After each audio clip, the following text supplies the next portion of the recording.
This guy's called the Standing Streamer.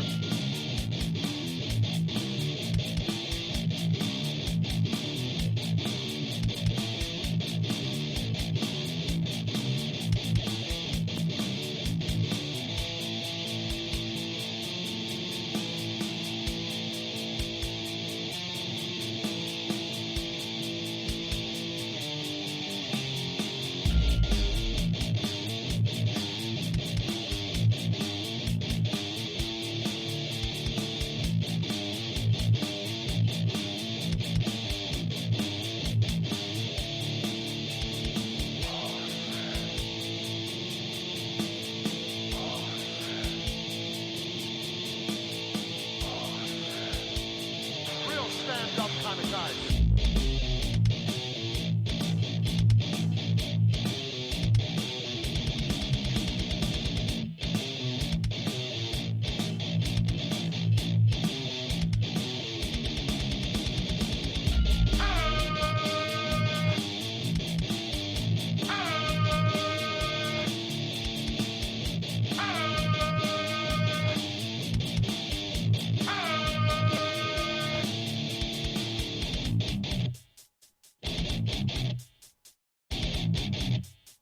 Hey, everybody, Brian Zane from Wrestling with Regret, and you're watching Putting You Over.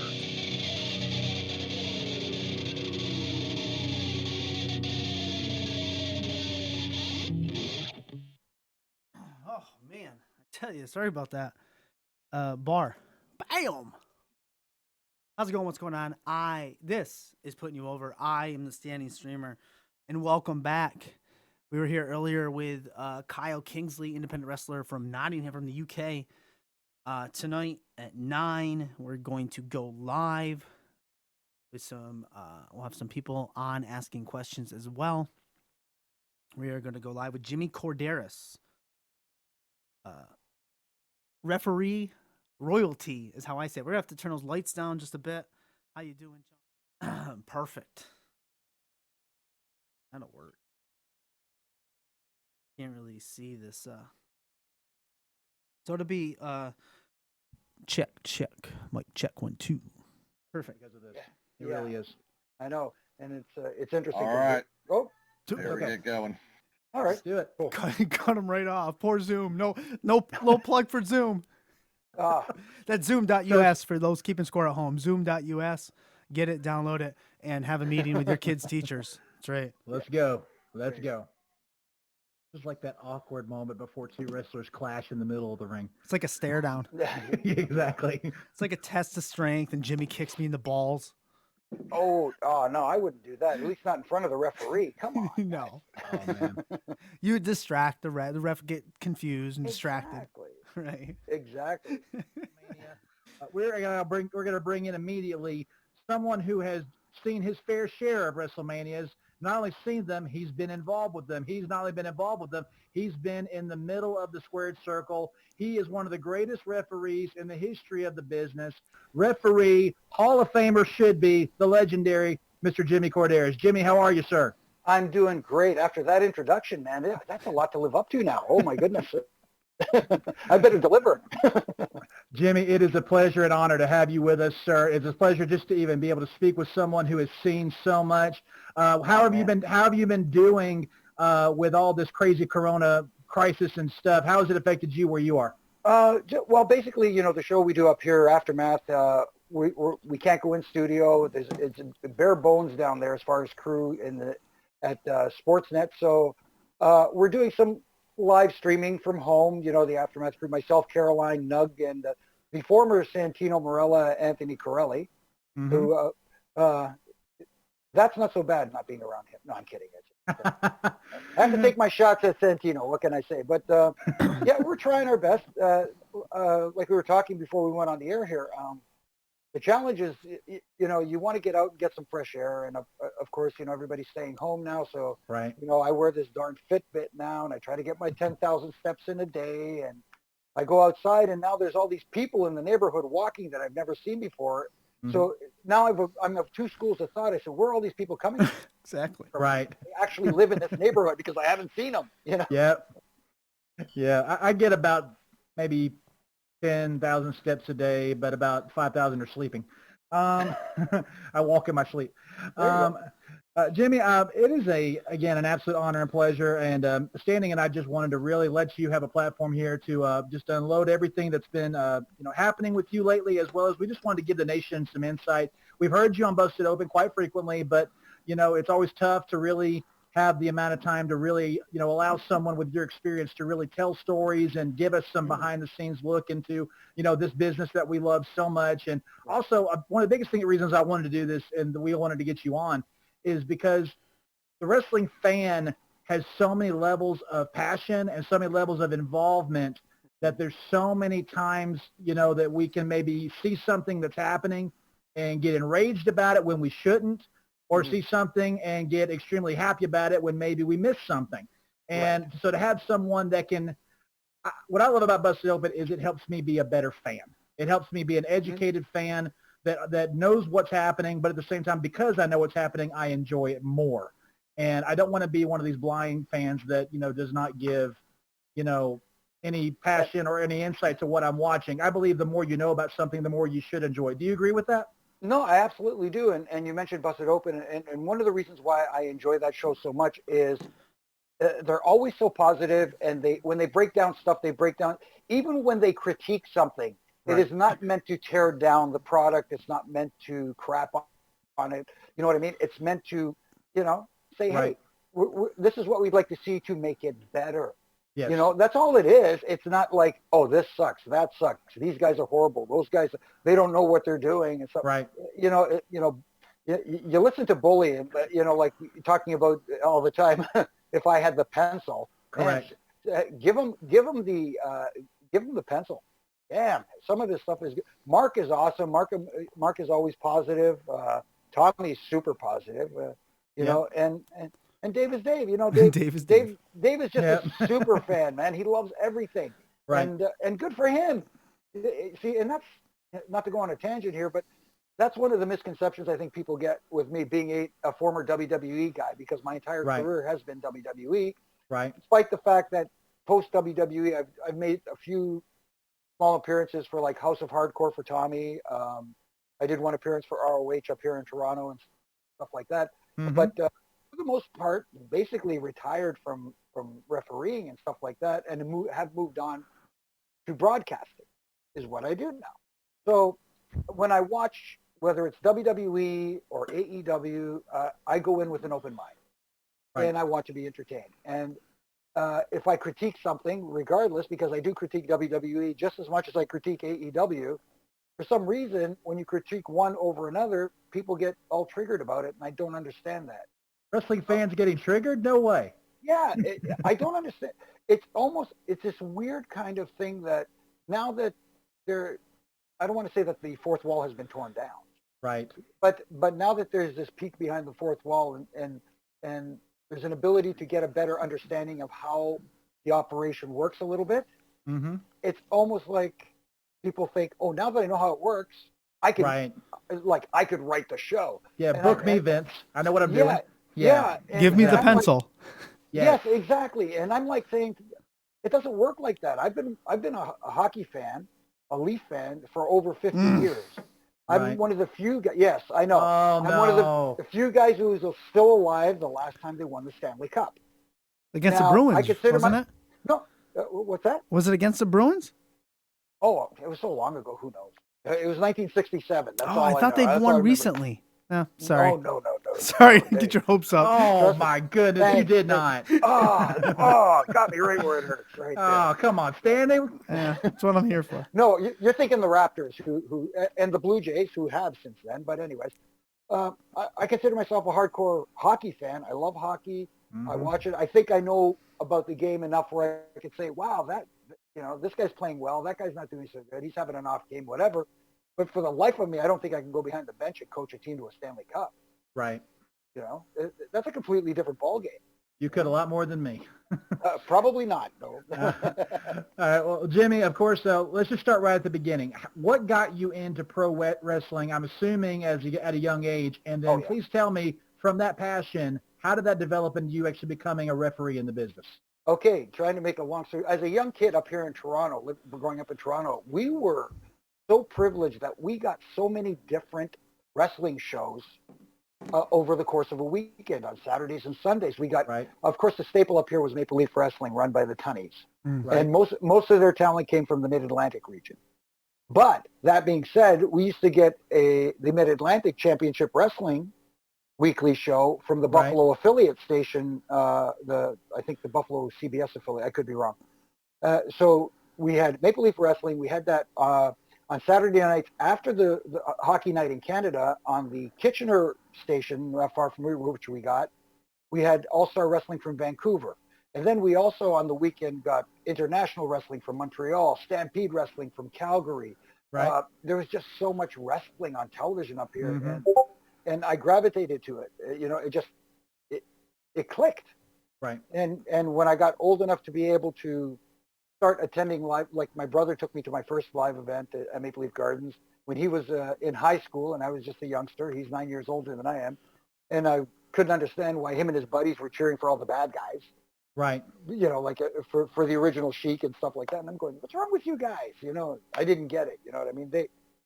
They were smart fans, I guess you want to call it for lack of a term. But anyways, so I couldn't wait for when I got old enough to be able to go on my own. So, Right. When I would go to every Maple Leaf Garden show because they ran every 3 weeks like clockwork. And I would bring my camera, take pictures of the boys because I had second row ringside right beside this ramp that you see it on AEW now, the ramp that goes from the stage level to Right to the rink, yeah. Yeah. Maple Leaf Gardens had that where they'd walk out of the locker room, they'd go up like 3-4 steps, and then there was they called it the ramp that was level with the ring that the guys would walk to the ring to. And I was right beside that. So the guys would walk right by me. And I'm taking all these pictures and stuff like that. And I'd come back the next show.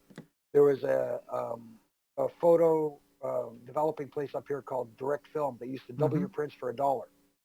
So I would make a set for myself, double them for $1, and go back and sell them at the next show. Oh, wow. Brilliant. Yeah. Know how to work? So it was, fueling my wrestling habit. It was paying for my ticket. It was paying for the parking. It was, you know what I mean? It was like, this is cool. I'm getting to watch and do what I love, but for free. Yeah. And then Elio Zarlenga, who was the guy who took photographs for the program in Toronto and worked for Jack Tunney, I didn't know who he was. Right. But this guy walks up to me outside Maple Leaf Gardens and says, hey, can I see your pictures? I said, absolutely. He says, hey, you take pretty good pictures. I go, thanks. They're $2 each. And he goes, oh, great. You can't sell them. And I'm like, what do you mean I can't sell them? He says, no, you can't sell them. That's like he's Copyright infringement, trademark pretty infringement? much. He's like going into this stuff. And I said, yeah, so who the hell are you? He says, well, I work for Jack Tunney. And I went, oh. Uh-oh. Okay, busted. Here we go. Yep. And he's like, he was cool, real cool dude. He says, I'll tell you what. I won't turn you in. I won't take your pictures, but do me a favor. Just like there was a hotel like a little ways down called the Carlton Inn. He says, go down that way and don't hang out right in front of Maple Leaf Gardens and do it where everybody could see you. Just kind of move down there and we became friends and he introduced me to Jack, trying to get me on as a photographer. Right. And so I got introduced to Jack Tunney and Jack said, well, we don't need another photographer, but we'll find something for the kid to do. Mm-hmm. And I was like, oh, this is so cool. I don't know what I'm going to do. And, and it started off like everything else, go to the airport and pick up so-and-so, go to the airport and pick up Hulk Hogan, which was like, oh my God. So Jack would hand me, Jack would hand me the keys to his Fleetwood Cadillac and say, go pick up Andre the Giant at the Marriott by the airport. You know what I mean? Stuff like that. Sir. And it was like, okay, now we're off to the races. And you're how old at this time? Man, maybe early 20s. Okay. Yeah. So I'm just a young guy. So like here I am picking up guys like Andre and Hulk and Macho and Liz and stuff like that, and driving this big blue Fleetwood Cadillac and thinking I'm on top of the world here, getting to do all this stuff, And then eventually one day, I want to say it was like about a year of doing that and helping out with the ring and all that sort of stuff. Mm-hmm. Pat Patterson, who is basically Vince's right-hand man, lead agent, went to Jack Tunney and said, I don't want to do the bad French But he said, hey, you know what? We got the kid here. He's doing all this stuff. He's here, and he just sits around, waits for the show to end. Why don't we use him? Well, maybe we'll make him a referee. And Jack said, and I'm standing like right there, like. Right. And Jack says, well, I don't know if we want to smarten the kid up. And Pat goes, he's in the locker room with the boys. He hangs out with them. What do you mean smarten him up? So Pat turns to me and he just says, you know what you do? You go get black sneakers, black pants, a light blue shirt, and a black bow tie. Carry it with you all the time. Just show up. There you go. Yeah. And I said, fine. And from there it was like I'm waiting for somebody to at least talk to me and help me out. Nothing. It just one day at a house show, a live event up in Newmarket, Ontario, Rene Goulet, who was the agent at the time, he says, hey, you got your ref stuff with you? Yeah. He says, put it on, you're reffing tonight. And wow. Part of me wanted to say, but I've never refereed before. What do I do? Like how can I do this? And then the other side of me said, if I do that, maybe I won't get this opportunity again. Right. You got to take it. So I said, okay. He says, yeah, you're doing SD Jones versus the Red Demon, who is Jose Luis Rivera at the time. Okay. The mask. Yep. Says, get with them. They'll tell you what they need. I said, okay. So luckily SD and I were really good friends at the time. So I said, SD, I said, I'm reffing your match tonight. He says, okay, great. I said, got to tell you, I've never refereed a match before. Oh, okay. Just listen to me. I'll talk you through it. Mm-hmm. And I'm okay. And so no pre-notes. You learned in the ring. Yep. And, wow. And after that first match, then the veteran guys were kind of like, okay, here, let's talk to you. And then they started, filling me in on certain things in it. But that first match, it was like SD talked me through the whole thing. Do you remember who went over that night? SD. Okay. Yeah, it was SD. Okay. And that's how it started. Yep, that's how it started. Wow. Danny, you want to shoot one? Back in that day, I thought of a quick question as you told me that story. Back in the day, so it's your first match and you've never reffed, and SD says he's going to walk you through it. In that time in wrestling, how much in-ring talk between the wrestlers and the ref was there? It was I want to hard to explain, but it's a little more than you see today because everything today is more planned out in advance. The match. Oh, we're going to do this, then we'll do this, and after you hit me with this, I'll hit you with this, and it's like very more choreographed. Yeah, it feels that way. Back then, it was like there was a lot more. They had a game plan, feeling it out, bullet points. But it was more like okay, I'll start off, I'll shine a bit on you, and then you cut me off, get your heat, and then then I'll make my big comeback, hit you with this, and then go home. Yeah, the 4 bullet points. Yeah. Yeah, and there you go, and and every once in a while, and make sure you get your so and so move in or something like that. But now it's like after we do this, then we'll do this, and one of my pet peeves today is at times you noticeably can see guys waiting. Yes. Waiting in position for the move to happen. And, again, that's one of my little critiques that it's like, it doesn't feel natural, if that makes sense. It does. Okay. Well, Jimmy, speaking of that right there, without giving us away too much, can you tell us one thing that every wrestling fan watching any product, any promotion needs to know about, whether how a match is put together, what's happening while you're in the middle of the match, just something that as we're watching, helps make it more enjoyable to watch? You know what? I think if you try to, for a fan, like putting a match together, obviously is not easy because the guys want to do and perform the best they can to get a reaction from the audience. And nowadays, obviously, the challenge is that there is no audience there to get the reaction from. So it is more challenging for guys to put matches together because when the audience is there, if they're not reacting, you can kind of adjust on the fly and say, okay, what we're doing ain't working. Okay, let's try something else and kind of change gears, if that makes sense. Yes. But with the audience there, not there, everything seems so planned and here we go. The other challenge too is, especially in WWE, because at least at AEW, they've got a few people outside making noise, some background noise that kind of helps out a little bit, and stuff like that. This week's NXT, it was very quiet. Very. So the communication between talent in the ring and the referee becomes more challenging. Maybe the ring isn't mic'd as hot as it could be, Right. so that you can discreetly pass message, especially because the referees are passing the times on to the guys. Right. Because like, let's say you've been allotted 15 minutes for this match, you're kind of 5 telling minutes them, left, 3 minutes left. Yeah. exactly. Okay, Right. guys, let's go home. That kind of stuff. Yeah. But you have to do it in a Right. way where it looks like you're doing it in the process of enforcing your Right. job. Hey, break off the ropes. Come on, back up 2 more minutes. That kind of stuff. Like you Right. kind of sneak it in there. Absolutely. Well, Jimmy, I would be remiss if we didn't talk about the granddaddy of them all, the Showcase of the Immortals. It's WrestleMania season.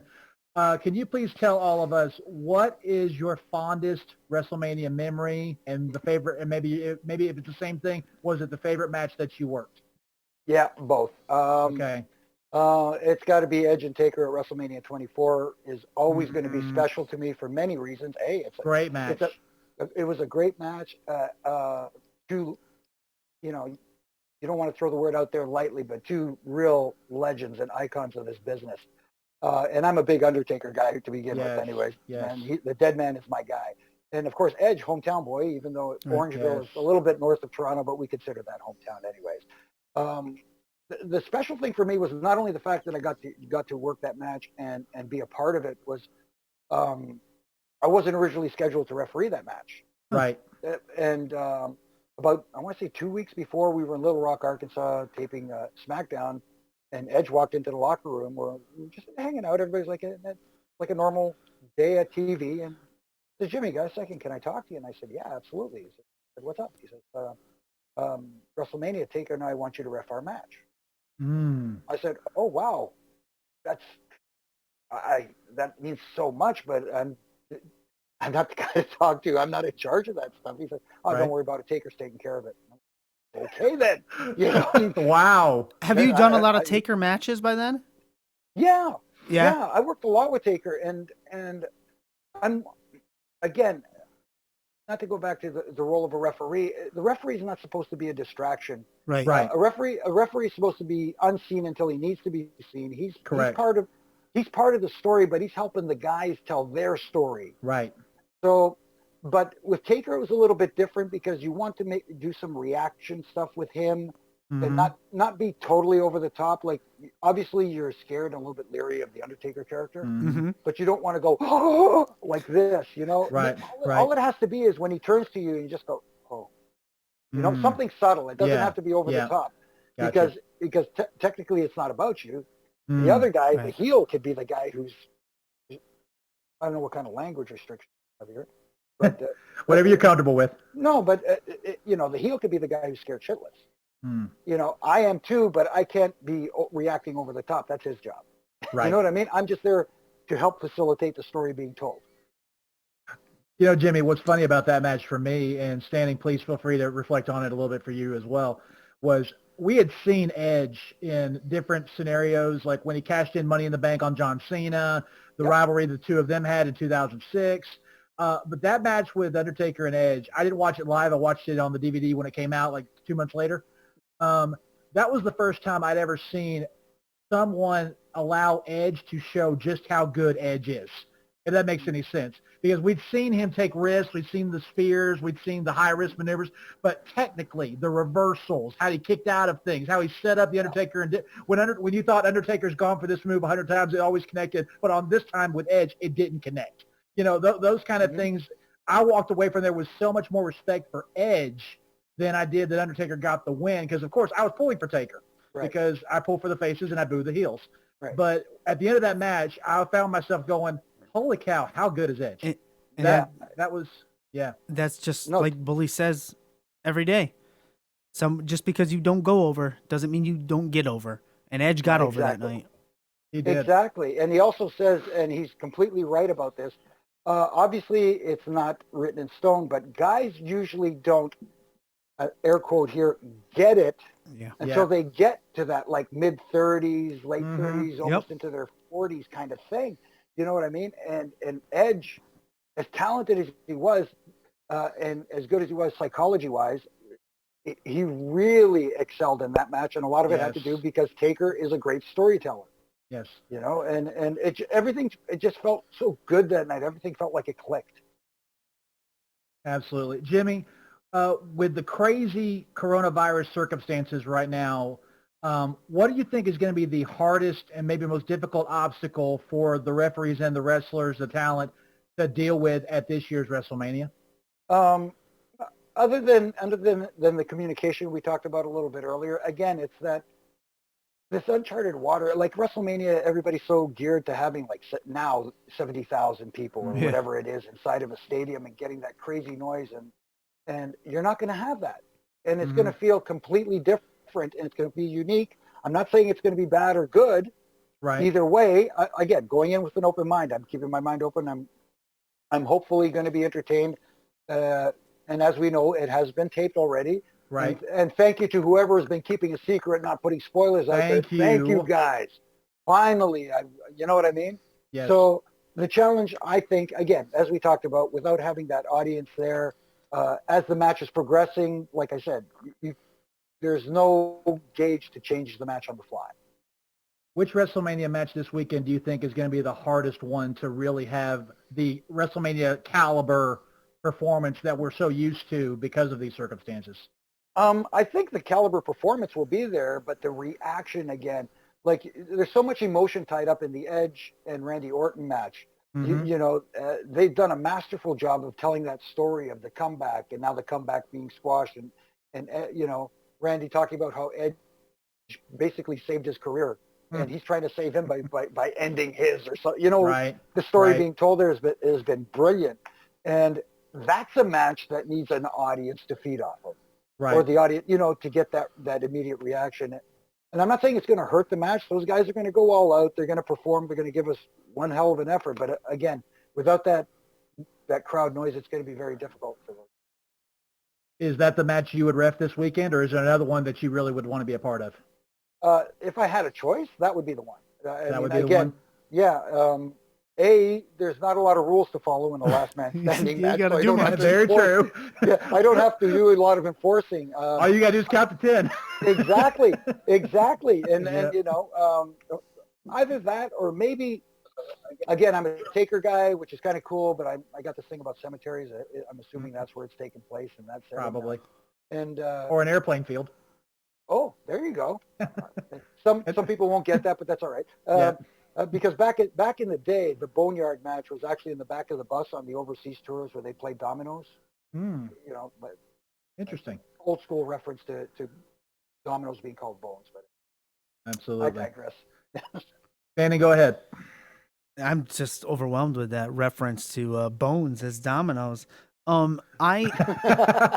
I think to comment just on the toughest match that we're going to see at WrestleMania with no fans is going to be the tag team ladder match, the SmackDown. Oh yeah. Which I'm not quite sure what they're going to do yet. I don't know, because I believe Miz is not in it, unfortunately, and Right. it's going to be one, interesting to see what happens, and two, even if Miz was healthy, putting 2, 4, 6 guys in a ladder match with nobody in the arena, it's going to be difficult to take those risks and bumps without feeding off of the crowd. I would assume. Right. I'm not a wrestler, Right. but I would assume. No, you're absolutely right. It is challenging because now you think back to WrestleMania 2000 and X7, where the three-way TLC matches took place, and maybe the best one ever at the 17 in Houston. I mean, or San Antonio. Oh man, I know it was Texas. Let's put Yeah, it that way. I think it was Houston. 17 was Houston. Yeah, it just Astrodome. yeah. Again, it's a challenge for all the matches, but there are certain matches like the Last Man Standing, like the ladder match. Those are especially challenging, and yeah, it's going to be interesting to see how those turn out. Well, Jimmy, before the show started, we talked to you and asked your permission on this, and you said absolutely. So, Joe, our co-host, but also he's running tech and audio tonight. Joe, can you please pipe in one of Jimmy's biggest fans and what we call the mini Jimmy, WWE Front Row? Mr. Front Row should be on right now, but I do have a quick question before we go to Jimmy. Yeah, Jimmy, okay. this comes from Scott in Long Island. He would like to know, would you like a LaGreca head, sir? Would I like one? Yes, sir. Yeah, I just don't know if it would, pass customs coming up here to Canada. They might Probably let not. it in. It already Yeah. has, sir. It already has before, so we Oh. can. Oh, well, I'm sure we could work something out. And Perch it on top of your turnbuckle back there. All right. yeah, yeah. By the way, yeah, this is an actual corner pad turnbuckle from WrestleMania 6 at the Sky Dome here in Toronto. Unbelievable. Full disclosure, I snagged it without anybody's knowledge. The ultimate When you were warrior taking down the- split spin on it. Were you Yeah, taking down the ring, Jimmy? Exactly. Statutes of limitations have run out. I'm sorry, what was that? Were you breaking so down the we- ring? Yes, And you snagged the turnbuckle? of course. Good for Of you. course I had to you did. take. I Of course needed a you did. souvenir from there. Good You for know, you. it's funny because I told the story to my old longtime close personal friend Arda that going into that, you know, they always brought in some celebrity to sing the Right. national anthem, and Yep. they brought in Robert Goulet, Oh. who, if you haven't watched the old Charles Goulet. Burnett show, you have no idea who this guy is. So he comes in, and they were under the assumption he was Canadian. His parents are Canadian, Right. but he was born in the U.S. And I don't know how I ended up in the room with him and Pat Patterson again. And he just we're like half an hour from doors opening, and he goes, you know, I don't know the words to "O Canada." And Pat's like, what do you mean you don't know the words to "O Canada"? Aren't you Uh-oh. Canadian? He says, no, my parents are. I was born in, I think he said Boston or wherever the heck he said he was. And I'm sitting there, and I'm under my breath, I'm laughing. You know what I mean? But I don't want to do it out loud and, you know, piss people off. So Pat looks at me and says, Jimmy, you're from here. Do you know "O Canada"? I said, of course I do. He says, well, teach it to him. I said, how am I supposed to teach him the words "O Canada"? And then for some reason, I just thought, hey, they have a big Jumbotron out there. Right. I said, why don't you just put the words on the Jumbotron and he could just read them from there? So they go, okay. So they went out there for 10 minutes and they figured out that, okay, we'll just put the words up on the Jumbotron, and he did it from there. That's a great story. Hey, Jimmy, can we go out to Mr. WWE front row at this time right now? He's got a Absolutely. question for you. Yeah, All right, absolutely. front row, you're up on the Nation Show, my friend. Mr. Korderas, how are you this evening? I'm good, man. How are you? My doppelganger. I am well. I am honored just to be compared, sir. Oh, my goodness. But you spoke earlier about the role of Joe. What a You what a spoke earlier picture. about the that was a Rodney Garza special. You spoke earlier about the role of a referee and sort of finding that balance between being present and sort of out of the way at the same time. Mhm. And, you know, it's always important to us as fans to have someone in there as an official who we can trust, whether it's a Jimmy Korderas or a Charles Robinson or even a Aubrey from AEW. So I was wondering, why do you think WWE moved away from, you know, naming the referees and giving us that, you know, big fight, real sport feel? Great question. That is a great question. I was always a proponent of not overemphasizing the referees, but at least a little bit of recognition. You know, you're official for this match, Charles Robinson, or I was a huge Tommy Young guy, man. I thought Tommy was phenomenal, and there have been some great referees over the years. I think in their mindset, in their minds, the talent are the stars, Right. and rightly or wrongly, they figured the less you mention the referee, the more out of sight, out of mind he is. But then again, my feeling is you can always acknowledge that he's there, mention the person by name, but still not make him a focal point. And to this day, I've never asked why they went that route, but I wish they would at least just say, hey, you know, well, so-and-so referee, you know, Drake Wirtz is doing a hell of a job in this match. And I think they do at times in NXT, but rarely. It's rare. Jimmy, are you surprised when you see referees like Aubrey, like Jessica over in WWE? Are you surprised at just how phenomenal they are compared to their male counterparts to do this job? No, we knew that just like you see female talents in the ring, wrestlers Yes. that are excellent and excel, and you get a Tasha Blanchard, you get a Charlotte Flair, you get people like that who you can put them in the ring with guys and they can hold their own. Why not with referees? And it's nice to see that the ladies are getting an opportunity to show that. And you know, I have a feeling you'll probably see a little bit more of it. I mean, I don't want it to be. I really hope so. Yeah, I don't want it to be done as a way to say, hey, look, we're putting female referees out there. Right. You know, there are some good female referees out there, and they will get their opportunities, but don't do it just to do it, if that makes sense. Right. Shannon, do you have anything else? I just wanted to make a comment. The refs are talents, Jimmy. I believe Yes. that. So Okay. at least we can mention them. And do you believe that referees in general are underrated and not represented enough in the Hall of Fame, at least the WWE They- Hall of Fame? I'll put my vote in. They better go in soon. I would love to see it. I'd like to, like I said, I'd love to see some recognition for the guys who put in just as much time on the road, away from their Yes. families and stuff as everybody else. I was corrected last week by someone who said that technically there is a referee in the Hall of Oh Fame. boy.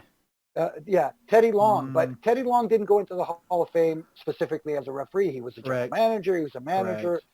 He was pretty much a jack of all trades. Right. So he did not go in specifically as a referee. He had the referee role for a little while, but that's it. So he didn't go he didn't go specifically as a referee. So I'm standing by the fact that there really are no referees. What about the hardest bump you've ever taken? Oh yeah, I was about to ask that. Ooh, you know what? It's the one that seemed like no big deal, but it's because it knocked me out. Was it WrestleMania 4, my first WrestleMania, where Jimmy Hart, it was Brutus Beefcake and the Honky Tonk Man, and Jimmy Hart jumped on the apron, and when I turned my back, he clocked me with a megaphone, which was fine. That was actually fine. But because it's WrestleMania, this is my first WrestleMania, I'm still a young pup, and I want to make it look good. So I Sold pancake out. Yeah. When I pancaked out, I put my hands down, but my hands shot out, and my chin. Oh no. Yeah, the rings back then were a lot stiffer than the rings that they have today. Right. So my chin hit, and I blacked out. That was it. Now, my question a follow up on that. WrestleMania 4, one of my favorite WrestleManias. Underrated, if you ask me. Did you return that night to ref? No. Good. No, I didn't. Selling it. No offense, Jimmy. I had no choice.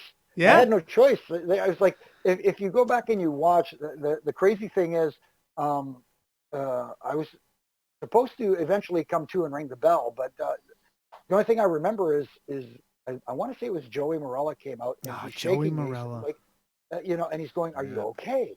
Are you okay?" And I'm like, "Huh? Huh?" Like I'm not there. Right. So they just ended the match. It didn't really change the finish. It was supposed to be a DQ anyway. So I'm being helped back by him and Danny Davis. And Danny Davis literally had to grab the back of my pants and my belt to hold me up and drag me. You can see my feet dragging behind me. And I get to the back, and it's New Jersey, right? So the athletic commission's there, and the guy's going to me, "Are you all right?" I said, yeah, I'm okay. He says, "Are you sure you're all right?" I said, "Yeah, I'm okay." He says, "How many fingers?" I go, 2. He goes, "Okay, you're good." Of course, years later, you're going, "That's the test?" Right. That's the CT cast. Okay, thanks. Oh man, Jimmy, it has been an absolute honor, privilege. Thank you so much for giving us any time. I really thank you. Where can we find you on social media, and what do you got coming up in the near future? On social media, at Jimmy Korderas on Twitter, at Real Jimmy Korderas on Instagram, because apparently somebody else stole my name. I don't know. Unless it's another Jimmy, maybe it's front row. No, I'm just kidding. Might be. I'm just kidding. I'm just kidding. That was awesome. Hi, I'm from never know. Jimmy Korderas. Yeah, there you go. But so I do my daily ref and rants during the weekday. Weekends I take off, but it's just a minute thing on Instagram and Twitter and Facebook, just to have a little fun. And it's meant as a small critique. It's not supposed to be me crapping on something. I'm trying to keep things positive, but like Busted Open, my critiques are supposed to be in the sense of I'd like to see things improve. I don't want to see anybody go out of business, contrary to popular opinion. I want everybody to succeed in this business. And up here in Canada, we do a little show called Aftermath, like I said, with Caroline and Nug and Anthony. And like I said, we're not in studio right now, so we're trying to do this online thing, and we're doing as best we can. And everybody out there, please stay safe, maintain all the protocols, and we'll get through this, but we have to do this together. Absolutely. Jimmy, again, thank you so much for giving us this time tonight. It's an absolute honor and privilege to speak to someone like you. We hope and pray you stay safe and you stay healthy up there, you and your family, and looking forward to talking to you hopefully again in the near future. Oh, I'm sure we'll do this again. This was a lot of fun. Thank you guys very much. Thank you, Jimmy. Stay safe, guys. Fun for us as well. Thank you, sir. God bless you. Have a great evening. You too.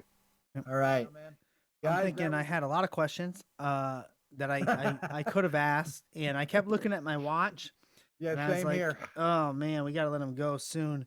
But I really wanted to touch base. I didn't want to end the show on it, but I really wanted to talk to him about Owen Hart, because he was unfortunately he was in the ring that night, and I would have loved his take on it, and get a sneak peek. Like I would assume he's in the Dark Side of the Ring show that will probably end season 2.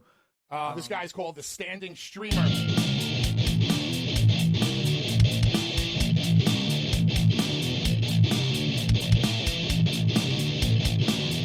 have the balls to say things that nobody else has the balls to say.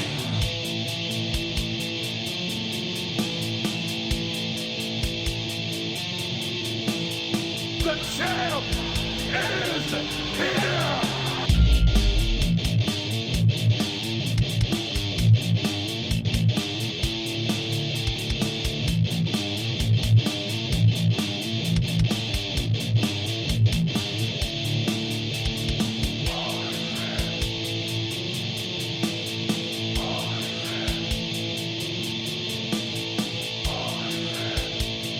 Real stand-up kind of guy.